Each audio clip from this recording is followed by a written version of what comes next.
గారు good evening అండి.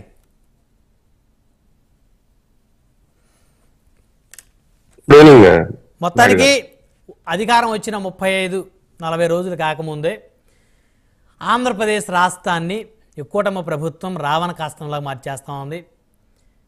హత్య ఆంధ్రప్రదేశ్ అయిపోయింది, అత్యాచార ఆంధ్రప్రదేశ్ అయిపోయింది. సో కాబట్టి జగన్మోహన్ రెడ్డి గారు మాజీ ముఖ్యమంత్రి వైకాపా అధినేత ఇక ఢిల్లీలోనే తేల్చుకుందామని చెప్పేసి ఢిల్లీ వెళ్ళటానికైతే అన్ని ఏర్పాట్లు చేసుకున్నట్టే తెలుస్తోంది. 23 వెళ్తారనుకుంటే 24 ఢిల్లీలో ధర్నా. సో కూటమి ప్రభుత్వం పరిపాలన కూడా బాగలేదంటే ఇందాక అంబటి రాంబాబు గారు కూడా చెప్పారు. పోలీసులను అడ్డు పెట్టుకొని పెద్ద ఎత్తున అరాచకాలు కూడా చేస్తూ ఉన్నారని. సో అదేవిధంగా నాగబాబు గారు జగన్మోహన్ రెడ్డి గారు మాట్లాడిన మాటలకే కౌంటర్ ఇచ్చారు, శవరాజకీయాలు మళ్ళీ మొదలు పెట్టారని. సో ఎవరు శవరాజకీయాలు మొదలు పెట్టారు అనుకోవాలి, ఎవరు ప్రజల పక్షాన్ని నిలబడ్డారు అనుకోవాలి, ఎవరు సక్రమంగా పరిపాలిస్తున్నారు అనుకోవాలి సార్. ఒకటిగా నాయుడు గారు ఒక విషయంలో ఈరోజు బాగా డిసప్పాయింట్ అయ్యాం. ఒకటి అంబటి రాంబాబుని లైవ్ లెక్ తీసుకోలేకపోవటం. మీరు నాకు ప్రామిస్ చేశారు అంబటి రాంబాబు లైవ్ లెక్ వస్తారు అని, వచ్చుంటే నోరుని ఫినాన్తో కడిగేసేవాళ్ళం. రెండోది, it is about I was waited more than 40 minutes in the debate. It's 2 things. So Ambati Rambabu garu కనుక డిబేట్ లో ఉండింటే ఈరోజు చాలా బాగుండేది. అంటే విద్యాసాగర్ గారు వారంతా ఓడిపోయిన బాధలో ఉన్నారు కాబట్టి కొన్నాళ్ళ పాటు వాళ్ళు ఓడిపోయినారని చెప్పేసి తినడం లేదా, తాగడం లేదా, పడుకోవడం లేదా, ఏం చేయటం లేదండి. అందరూ ఉన్నారు కదా, అందరూ అన్ని పనులు చేసుకుంటున్నారుగా. ఒకటి మొట్టమొదటిగా వాళ్ళు అర్థం చేసుకోవాల్సింది, ఎవరైనా హత్యా రాజకీయాల గురించి రాజకీయాల గురించి మాట్లాడే వాళ్ళకి అర్థం చేసుకోవాల్సింది ఏంటంటే, హత్యా రాజకీయాలకి, రెగ్యులర్ హత్యలకి, రెగ్యులర్ క్రైమ్కి డిఫరెన్షియేట్స్ తెలుసుకొని మాట్లాడితే అది చాలా బాగుంటుంది. కొన్ని వేల సంవత్సరాల నుంచి క్రైమ్ అనేది ఈ సమాజంలో ఉంది. ప్రపంచవ్యాప్తంగా జరిగే ప్రతి యాక్టివిటీని రాజకీయానికి ముడిపెట్టేసి దానికి రంగు పులిమేస్తే అనుకుందాం ఇది ఒక క్షణం అది జరిగింది అనుకుందాం, వినుకోండి. మరి సుబ్రహ్మణ్యం గారు చేసిన మర్డర్ కూడా రాజకీయ కోణంలోనే జరిగిందా? అది కూడా రాజకీయ కక్షలతోనే జరిగిందా? చెప్పండి వైసీపీ వాళ్ళని. చెప్పలేరు. పోనీ విమర్శించే వాళ్ళు ఎవరైనా సరే, ఆ హత్యను విమర్శించే వాళ్ళు, ఈ హత్యను విమర్శించే వాళ్ళు కూడా దాని రాజకీయ హత్య అందామా? దాని రాజకీయ హత్య అంటే దీన్ని కూడా రాజకీయ హత్య అందాం. అది ఒక కాంటెక్స్ట్ లో జరిగిన హత్య, ఇది ఒక కాంటెక్స్ట్ లో జరిగిన హత్య. అంటే రాజకీయ హత్యలు ఎట్లుంటాయో రాయలసీమలో ఉన్న వాళ్ళకు లేకపోతే పల్నాడులో ఉన్న వాళ్ళకి తెలుస్తుంది. అంతే తప్ప ప్రతి హత్యను రాజకీయ హత్యంగానే చిత్రీకరిస్తే అది ఎవరైనా సరే, ఏ పార్టీ వాళ్ళైనా సరే, న్యూట్రల్ పీపుల్ అయినా సరే, మేమైనా సరే, వేరే ఇతర పార్టీ వాళ్ళైనా సరే, ఎవరైనా సరే, అది ప్రజలు స్వీకరించరు. దాన్ని మనం మాట్లాడినంత మాత్రం ప్రజలు స్వీకరించరు. అవును. సో మొట్టమొదటిగా వైసీపీ నాయకులకు కానీ ఈ జరుగుతున్నటువంటి దాడులు అనే పేరు మీద జరుగుతున్నటువంటి దుష్ప్రచారం ఏదైతే ఉందో, వాళ్ళు మొట్టమొదటిగా మాట్లాడాల్సిండేది జగన్మోహన్ రెడ్డి వాళ్ళ చిన్నాయన మర్డర్ కేసు గురించి. జగన్మోహన్ రెడ్డి ఢిల్లీలో ధర్నా చేయాల. ఆ ధర్నా చేస్తే మా బాబాయిని చంపినటువంటి వాళ్ళను పట్టుకోలేదు సిబిఐ ఇంతవరకు. మా బాబాయిని చనిపోయిన వాళ్ళ కారకులను ఇంతవరకు గుర్తించలేకపోయింది, చట్టం ముందు నిలబెట్టలేకపోయింది అని గనక ఆయన మాట్లాడగలిగితే, ఈ హత్యల మీద మాట్లాడే నైతిక హక్కు, రాజకీయాలు పక్కన పెడతాం, ముందు ప్రియారిటీ ఇంట్లో వ్యక్తులకి ఇవ్వాలి. ఆయన ఒక మాజీ మంత్రి, రాజశేఖర రెడ్డి గారి తమ్ముడు, ఆయనకు ఫస్ట్ ప్రియారిటీ, తర్వాత 1 by 1 అన్ని హత్యల గురించి ఆయన అడగొచ్చు, మాట్లాడదాం.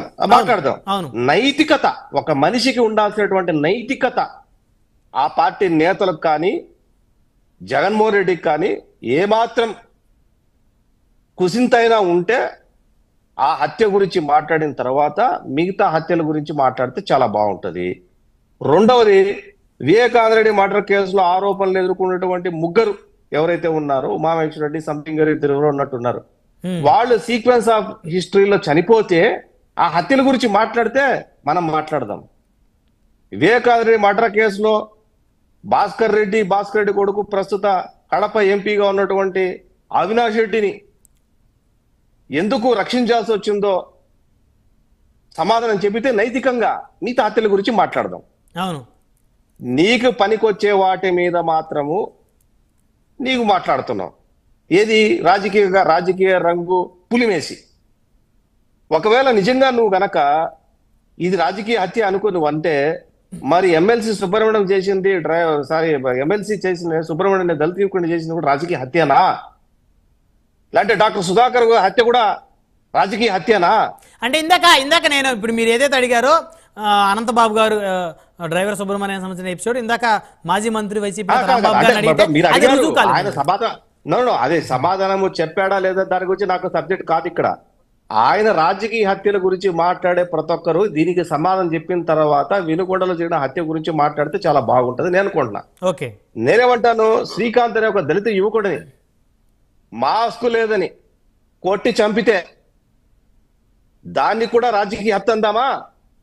ఒకవేళ ఈ గత 2019-2024 వరకు వివిధ కారణాల చేత జరిగినటువంటి ప్రతి హత్య, నేను మళ్ళీ ఒక మాట చెప్తున్నాను, రాజకీయ హత్యలు చాలా ఉన్నాయి గతంలో. ఏది 2019-2024 వరకు ఆ విషయాలు ప్రస్తావించడం లేదు. కేవలం వ్యక్తిగత కారణాల చేత, వ్యక్తిగత అంశాల చేత, కుటుంబ కలహాల చేత, వ్యక్తిగత కారణాల చేత ఈ తద్వారా జరిగినటువంటి హత్యలకు రాజకీయ కారణమే. ఆ రోజు కూడా మా ప్రభుత్వంలో జరిగిన ప్రతి మర్డర్ కూడా రాజకీయంగానే జరిగింది అని వాళ్ళు ఒప్పుకుంటే దీన్ని కూడా ఒప్పుకుందాం. ఈరోజు వినుగొండలో సోషల్ మీడియాలో పుంకాలుగా చంపినోడు జగన్మోహన్ రెడ్డి పక్కన నిలబడుకొని ఫోటో తీసుకున్నాడు, చచ్చినోడు వాడి పక్కన ఫోటో తీసుకొని నిలబడుకున్నాడు. సంవత్సరం ముందు గొడవలు జరిగినాయి, అప్పుడు వాళ్ళిద్దరు ఒకే పార్టీలో ఉన్నారు. పోనీ వాళ్ళు ఏమైనా సర్పంచ్లా కాదు, పోనీ ఎలక్షన్ ఏజెంట్లా కాదు, ఎంపీటీసీలా కాదు, ఎమ్మెల్యే క్యాండిడేట్లా కాదు, రైవలరీ పార్టీయా, డిఫరెంట్ కమ్యూనిటీసా కాదు, ఏది కాదు. ఏవి కాకపోతే అన్నప్పుడు రాజకీయ ఎట్లవుతుందో అది రాజకీయ హత్య అనే వాళ్ళ జ్ఞానానికి వదిలేద్దాం దాన్ని. ఓకే, రాజకీయ హత్యలు ఏంటో మాకు తెలుసు, ఎట్లా ఉంటాయి రాయలసీమలో, ఎంత ఘోరంగా ఉంటాయి మాకు తెలుసు, ఏ కారణాల చేత రాజకీయ హత్యలు జరుగుతాయి మాకు తెలుసు. ఇప్పుడు అంతకుముందు ధర్మవరంలో జరిగినటువంటి సూర్యుడి మర్డర్ కేసు రాజకీయ హత్య, పైటాల రవి గారి కేసు రాజకీయ హత్య. అంటే టీడీపీ ప్రభుత్వం 2014-2019 మధ్యలో జరిగినటువంటి చెరుకులపాటి నారాయణ రెడ్డి గారి హత్య రాజకీయ హత్య కదా? అది నేనేమంటానంటే let them investigate the police if it is true. Okay, if is true, అది నిజమని, రాజకీయ హత్యా కారణాల చేత మాత్రమే ఇది మర్డర్ జరిగింది అని కనుక ఇన్వెస్టిగేషన్ లో తేలితే లెట్ దెమ్ కన్విక్ట్. ఏవైనా అంతే కదా సార్, ఏ పార్టీ వాళ్ళైనా సరే, ఏదైనా ఏ పార్టీ వాళ్ళైనా సరే ఇన్వెస్టిగేషన్ కన్విక్ట్. అట్లా కాదు అంటే ఇప్పుడు రాజకీయ హత్య అనడానికి ఒక మూల కారణాలు ఉండాలి అంటే నేను ఇప్పుడు ఈ వినుగొండలో జరిగిన హత్యను ఎవరో సమర్థిస్తున్నారనో ఎవరో వ్యతిరేకిస్తున్నారనో దాని గురించి సబ్జెక్ట్ కాదు ఇక్కడ. అవును అవును, దాన్ని పూచిగా చూపించి నువ్వు ఢిల్లీకి వెళ్ళి కలిసి వచ్చే పార్టీలతో నేను ధర్నా చేస్తాను అని మాట్లాడుతున్నావు కదా. నేనేమంటానంటే దీనికి మునుపు చెయ్యి, ఎవడొద్దల్లా. నువ్వేదో నీ ప్రజాస్వామ్యంలో నీకు హక్కులు నీకుంటాయి, నీకున్నటువంటి రిజర్వేషన్స్ నీకుంటాయి, నేనేమి దాని గురించి మాట్లాడటం లేదు. కానీ నేనేమంటాను, దీనికి మునుపు నువ్వు మీ బాబాయ్ హత్య గురించి ఒక ధర్నా చేసి తర్వాత వీటి గురించి మాట్లాడు. నువ్వేం మాట్లాడినా ఒప్పుకుంటావు.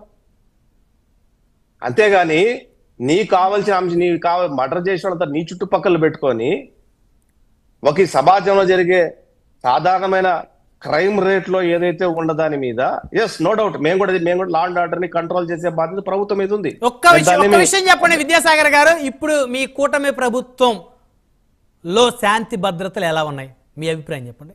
జరుగుతున్న పరిణామాలన్నీ చూసి రాజకీయ హత్యలు వద్దు, ఇంకా వాటి గురించి వదిలేద్దాం.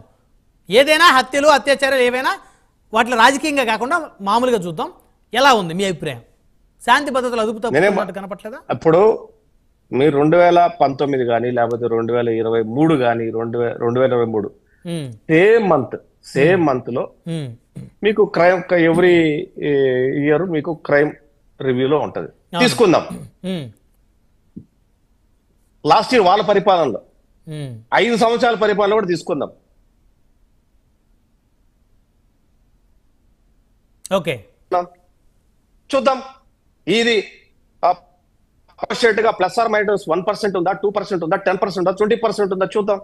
If it is more than 2% or 1%, suddenly కొద్దిగా మేము జాగ్రత్త తీసుకోవాల్సిన అవసరం మాకుంది. కానీ యావరేజ్ గా గనక క్రైమ్ రేటివ్ గత 20 సంవత్సరాల నుంచో లేదంటే 10 సంవత్సరాల నుంచో గత 5 సంవత్సరాల నుంచి ఉన్నప్పుడు ఇది ఎట్లాంటి మాట్లాడతారు, రైట్, ఎట్లా మాట్లాడతారు దీని మీద? ఓకే. కొద్దిగానాయా మనము ఏదో అంటే బురద జల్లాలి విద్యాసాగర్ గారు, కాబట్టి గత ప్రభుత్వంలో వాస్తవాలు మాట్లాడుకోవాలి మనం. ఏ ఇన్సిడెంట్ జరిగినా జగన్మోహన్ రెడ్డి స్పందించలేదు, హోమ్ మినిస్టర్ ఎక్కడా స్పందించలేదు, ఈ మంత్రులు ఏం చేస్తున్నారు అని చెప్పేసి మాట్లాడినటువంటి మీరందరూ మరి ఈ ప్రభుత్వంలో జరుగుతున్నప్పుడు కూడా వాళ్ళు కూడా అదే అంటున్నారు. డిప్యూటీ సీఎం గారు ఎక్కడున్నారు, సీఎం గారు ఎక్కడున్నారు, హోమ్ మినిస్టర్ గారు ఎక్కడున్నారు, వాళ్ళు కూడా అదే అంటున్నారు. Good question. I will tell you మంచి టైంలో మంచి ప్రశ్న అడిగారు మీరు. నేనేమంటానంటే ఒక ఎంపీడీఓ, ప్రభుత్వ ఉద్యోగి, గెజిటెడ్ ఆఫీసర్, ప్రభుత్వం మారిన తర్వాత కూడా వేధింపులు తట్టుకోలేక అదృశ్యమైన సంఘటన జరిగితే నరసాపురం ముఖ్యమంత్రి గారు కుటుంబ సభ్యులతో మాట్లాడి దాదాపు 200 మంది ఉద్యోగులతో ఆయన ఎక్కడున్నాడో కనిపెట్టే ప్రయత్నం జరుగుతోంది. ఇది మార్పు అంటే. ఓకే. రెండోది, మచ్చుమరిలో జరిగిన సంఘటనలో మా మంత్రులు, స్థానిక ఎమ్మెల్యేలు ఆ కుటుంబాన్ని పరామర్శించి కాంపెన్సేషన్ ఇచ్చి, ఓకే, అక్కడ ఇంకో సున్నితమైన కోణం ఒకటి ఉంది మచ్చుమరి సంఘటనలో. అందులో అక్యూజ్డ్ మైనర్స్. ఇక్కడ మిగతా ఇద్దరు కూడా నాతో పాటి అడ్వకేట్సే కాబట్టి ఈ విషయం నేనేం కొత్తగా చెప్పాల్సిన అవసరం లే. జువెనల్స్ ని ఎగ్జిబిట్ చేయకూడదు in front of the media, అది ఫండమెంటల్ రూల్. అది ఓకే. అక్కడ ఒకవేళ వాళ్ళు జువెనల్స్ కాకపోయి ఉంటే రైట్, ఈ కేసు ఇంకో రకంగా హ్యాండిల్ చేసేదానికి అవకాశం ఉంది. మీరు అర్థం చేసుకోవాలి, ఇక్కడ వాళ్ళు ఏదో మాట్లాడుతున్నది కాదు. అయినప్పటికీ పరామర్శించి చేయడం జరిగింది, 10 లక్షలు కాంపెన్సేషన్ ఇవ్వడం జరిగింది, రైట్, అన్ని రకాలుగా దాని మీద చర్యలు తీసుకోవడం జరిగింది. సమయం తక్కువ.